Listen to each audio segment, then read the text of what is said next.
exclusivo. O caso Elisamar. Na quarta reportagem da série especial, o delegado Ricardo Viana fala sobre uma prisão muito importante para a solução dos crimes. O caso teve várias reviravoltas quando a polícia encontrou os corpos de vítimas até então apontadas como mandantes dos assassinatos. A reportagem é de Ana Bianchini e do repórter do Povo, Tatuzinho.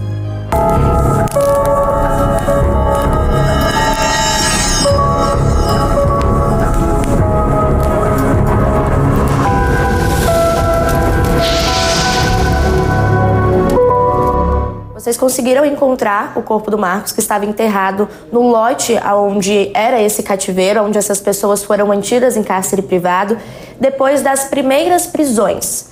Como é que vocês chegam até esse corpo e como é que vocês identificam esse corpo ali naquele local? Eu não posso falar como nós fizemos isso, mas tecnicamente nós tínhamos os dois nos locais dos dois crimes, certo? Não no local do último, do 5º capítulo. Mas no corpo da Elisamar e no corpo da Renata e da Gabriela, nós tínhamos dois no momento, nos dois locais do crime. E aí a gente conversou com o Horácio, ele viu o conteúdo, ele falou, tá bom, eu tava lá, mas eu trabalho na chácara. E quem mandou fazer isso tudo foi o Marcos, que era o avô das crianças, e o Tiago, que era o pai das crianças. Inclusive, eles estavam no local.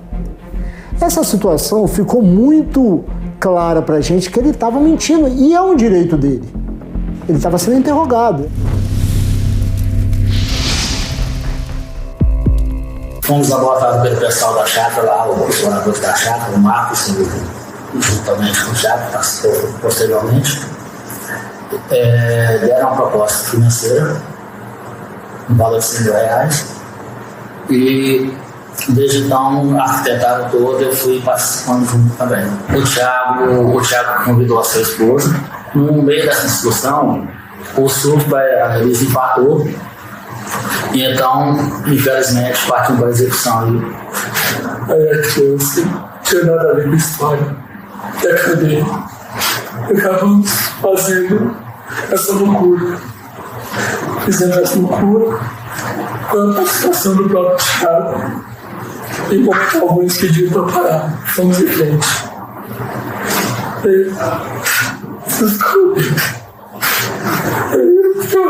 E assim, não tem mais jeito, não tem mais volta. Ele se colocou na cena do crime. Eu fiz isso aí. Toquei fogo, mas estava lá o Marcos e o Thiago. Por que ele fala isso? Já era uma forma de exclusão de culpabilidade. Ele quis mostrar que ele tinha uma obediência hierárquica, ele estava sob uma coação moral dos seus patrões. Eles mandaram, eu fiz.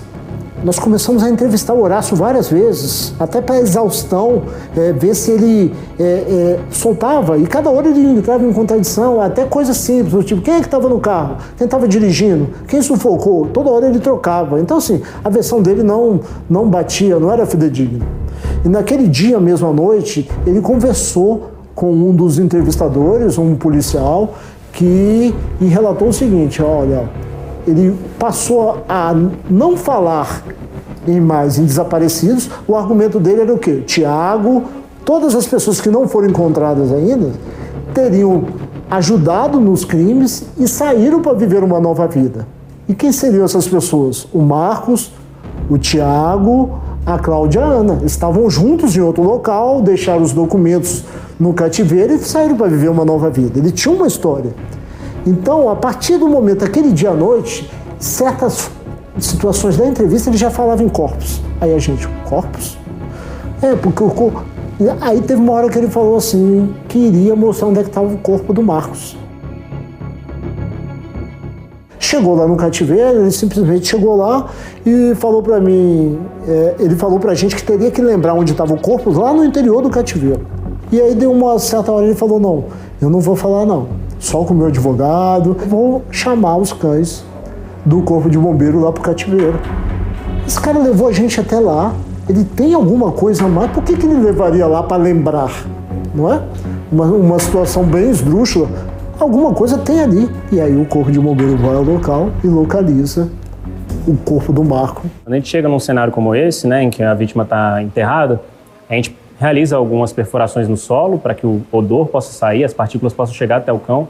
E a partir do momento que ele sinalizou para a gente a existência de uma vítima ali, a gente chegou a cavar cerca de 2 metros até chegar ao corpo mesmo. Os 2 cães participaram diretamente das buscas, né, no momento que a gente localizou os corpos, tanto no primeiro dia em que foi localizada uma vítima, quanto no cativeiro que a gente finalizou as buscas localizando as 3 últimas vítimas. O depoimento do Carlomán para vocês, o que representou essa prisão dele e os depoimentos dele para vocês ali na CCTP do Paranoá? Eles não fizeram isso sozinhos. E aí o Fabrício falava, eu só ficava aqui. O Horácio contou a historinha dele. O Gideon ficou em silêncio. Nós precisávamos de algo mais para saber o que aconteceu ali. E aí o Carlomán surge para a gente através de uma prova técnica. Me ligou um papiloscopista e falou o seguinte, doutor, apareceu um cara no carro aqui. No carro no Senic, que era o carro do Gideon. Até aí, a gente levantou as orelhas. Falou, quem é esse cara? Carlomán bate. Falei, começamos a pesquisar roubos, tráfico, começamos a fazer uma pesquisa. Vamos ver quem é esse Carlomán. Na sexta-feira, 6 horas da manhã, o mesmo papiloscopista me ligou. Doutor, Carlomán apareceu em vários locais no cativeiro.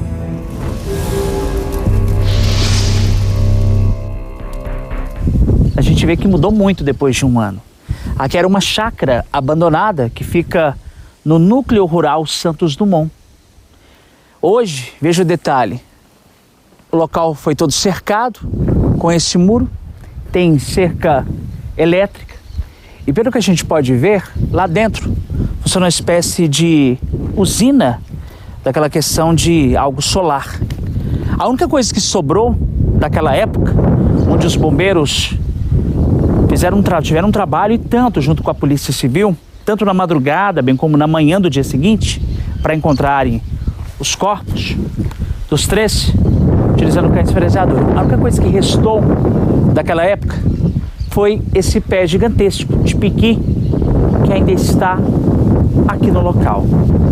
Aqui praticamente não tem nada daquela época, onde os últimos passos os criminosos fizeram, trazendo Tiago, que estava no cativeiro, no outro, a Ana Beatriz e também a Cláudia Regina.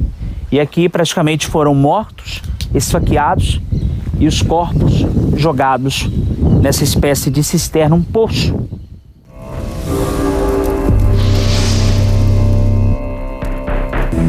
Fechou. Nós tínhamos o Carlomán. Eu chego para o Fabrício, que era o que estava falando, e mostro o vídeo que vocês têm que foi divulgado, os 2 dançando. Eu chego pro Fabrício e falo, Fabrício, lá na carceragem, Carlinhos, não sei quem é, doutor. Carlinhos, não sei quem é, doutor. Aí eu mostro o vídeo. Ele dá uma risada, caiu pro Carlomán.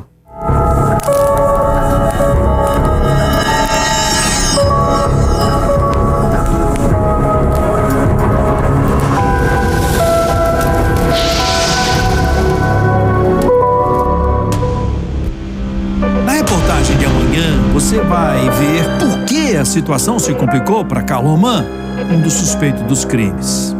Vai saber qual é a situação dos julgamentos desses assassinos confessos. E vai acompanhar o que pensa a família sobre a conclusão das investigações. Não perca Herança do Mal, a trama da maior chacina do Distrito Federal. Só aqui no Cidade Alerta DF.